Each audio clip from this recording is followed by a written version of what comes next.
ঈমান আনবা, 2 নাম্বার নেক আমল করবা, 3 নাম্বার নেক আমল তুমি একা করলে হবে না, তোমার ছেলে মেয়ে নেক আমল করছে কিনা তালাশ করো। তুমি নেক আমলের দাওয়াত দাও, হক পথে তুমি নিজে থাকো, অন্যকে হকের দাওয়াত দাও। 4 নাম্বার, এবার যারা অসৎ পথে আছে তাদেরকে হকের দাওয়াত দাও। যারা কি করে অন্যায় কাজ আছে, সৎ কাজের আদেশ দেওয়া, অসৎ কাজের নিষেধ করা, এই 4 গুণ যার মধ্যে থাকবে তার ঠিকানা হবে জান্নাত। আর যার মধ্যে 4টা গুণ পাওয়া যাবে না তার ঠিকানা হবে জাহান্নাম। ও মুসলমান, ভালো করে বুঝো, আমার আল্লাহ বলে 4 গুণওয়ালা ব্যতীত বাকি হলো জাহান্নাম।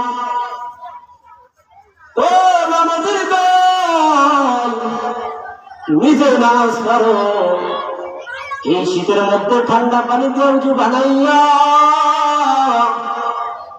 ফজরের নামাজে যাও, কিন্তু তোমার সন্তান নামাজে যায় না। তুমি বাবা নামাজের জন্য হাজির হয়ে গেছো, কিন্তু তোমার সন্তান মসজিদে গেল না। ও নামাজিওয়ালা শুনো, তুমি নামাজের দাওয়াত দাও, তুমি নামাজ পড়তেছ, কিন্তু তোমার সন্তান মসজিদে গেল না, নামাজ গেল না। তুমি নামাজ পড়া, তোমার এই নামাজ আল্লাহর আদালতে বুঝবে না।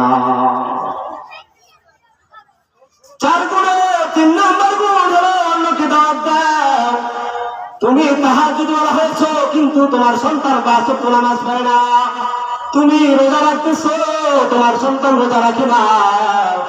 ও সন্তানের মা বাবা ভালো করে বুঝেন, আপনি তাহাজ্জুদ ওয়ালা হতে পারেন, 5 ওয়াক্ত নামাজ ওয়ালা হতে পারেন, কিন্তু আপনার সন্তান নামাজ পড়ে না, আপনার সন্তান মসজিদে যায় না, রোজা রাখে না, আপনার সন্তান নেকের কোনো কাজ করে না।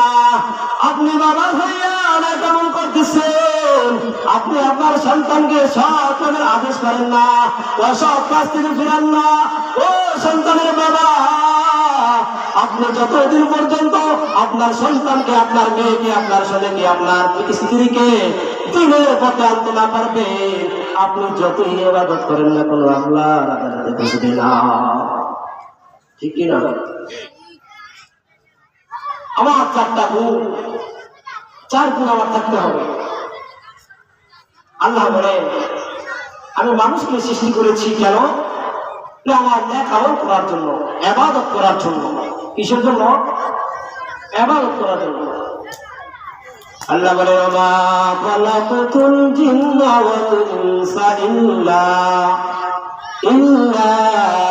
লিয়াবুদুন।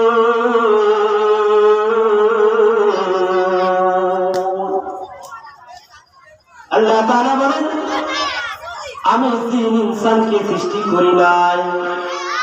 হ্যাঁ করেছি, কেন? একমাত্র আমি আল্লাহর ইবাদত করার জন্য। কার ইবাদত? আল্লাহ তাআলার ইবাদত করার জন্য আল্লাহ সৃষ্টি করেছে। কিন্তু এখন দেখা যায় মসজিদগুলো, নামাজের সময় দেখা যায় মসজিদগুলো খালি পড়ে থাকে। জুমার দিন যে মানুষগুলো, মুসল্লিগুলো মসজিদে যায়, 5 ওয়াক্তের সময় ওই মুসল্লিগুলো পাওয়া যায় না।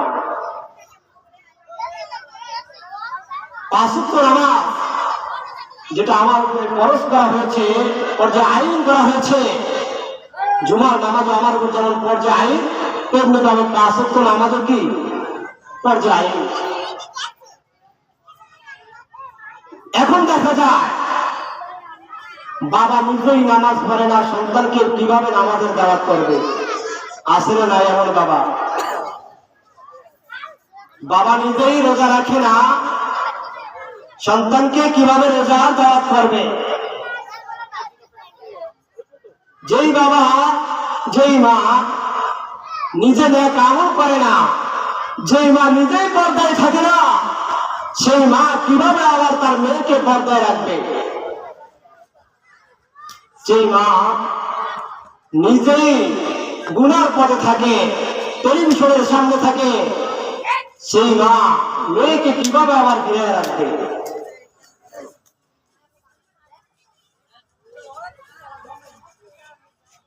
ভালো একজন সন্তানের মা বাবা হওয়া তো একটা কপালের ব্যাপার।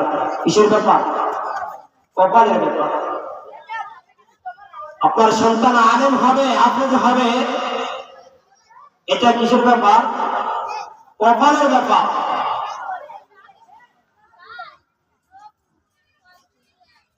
ইন্তেকাল করার পর বাড়া করে যখন হুজুর আনা হয় জানাজা পড়ানোর জন্য, ওই ইমাম সাহেব, খতিব সাহেব যখন নামাজে দাঁড়ায় যায়,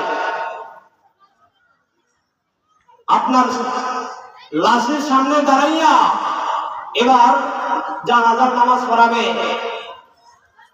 কিন্তু দেখবেন ওই ইমামের চোখে কোনো পানি আসে না। আর যখন তার সন্তান যখন তার মায়ের সামনে, মায়ের লাশের সামনে যখন দাঁড়িয়ে যায়, বাবার লাশের সামনে যখন দাঁড়িয়ে যায়, দাদার লাশের সামনে যখন দাঁড়িয়ে যায়, তখন জানাজা নামাজ পড়ায় কিন্তু তার চোখ দিয়ে পানি পড়তে থাকে।